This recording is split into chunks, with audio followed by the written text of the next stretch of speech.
interested in me. His name was Henning Foss, and his mother liked me so much, I remember, but no. And Peter went to Switzerland because he had to learn, he had to go to some factories down there. And so he was always gone also. And I just said, well, and that's when I wrote that letter that I gave to Josephine. She has it framed when he went to the United States. Yeah, that's a beautiful letter. Yeah. A letter to Peter? And there's even tears on it. And I was just certain that, because of course I knew he's going over there. Oh, he's going to meet a lot of American girls, you know. But, and of course there was no telephone. I mean, there was, but you don't do that in those days. And we wrote each other letters upon letters upon letters upon letters. And then one day he just wrote a letter and asked me to come over. And I asked Dad, and he said, no way. Are you kidding? Well, you went over there. Yeah, I was a man, okay?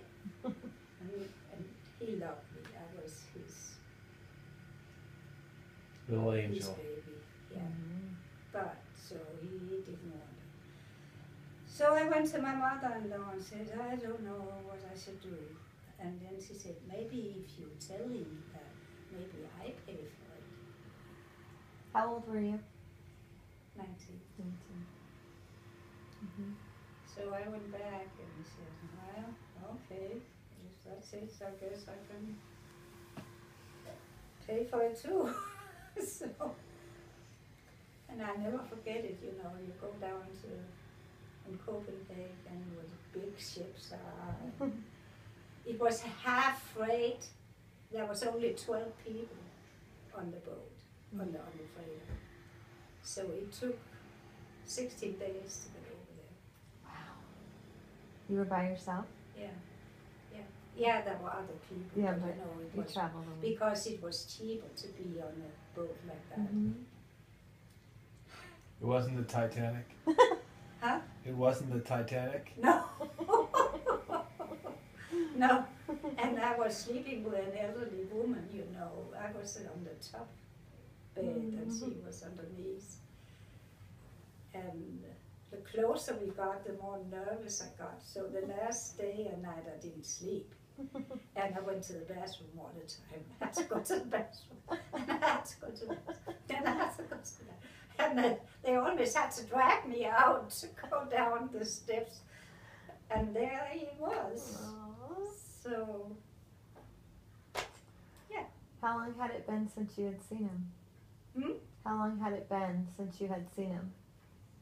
When he had gone to America and you went on the ship? Probably 3 years. Oh my goodness. Yeah. Wow. Yeah. That was very brave. Yeah. And then we got married on TV. That's so great. And I didn't know any English to begin with. Well, you learn in school, but I was so nervous. But we got a lot of stuff. Peter was good at that. He could really, you know. And he also said on the TV, because when we were married, it was on CBS. And he asked them, how did he do that? Because we had, Peter had some friends there, and he was going to invite us at a restaurant. And he asked if they would pay for it too. I don't know how he did that. And the man should tell me, now they are going to this and this restaurant with the couples of friends. So he named that, which is not unusual. The bridal party. Yeah. Peter was very good at having people do everything he wanted them to do. Now I know where I get it from. We call that great leadership. Yeah. How long did you live over there? How long were you over in the States?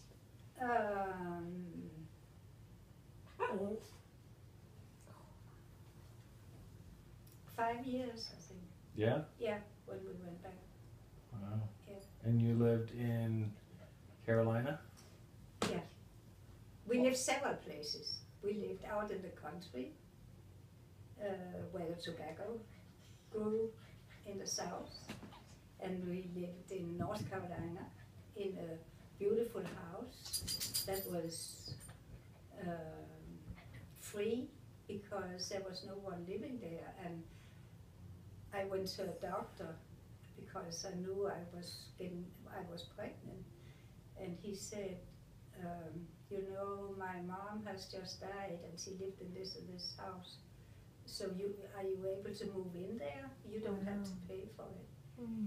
And then 2 other Danish tobacco boys for Opel or for Tøring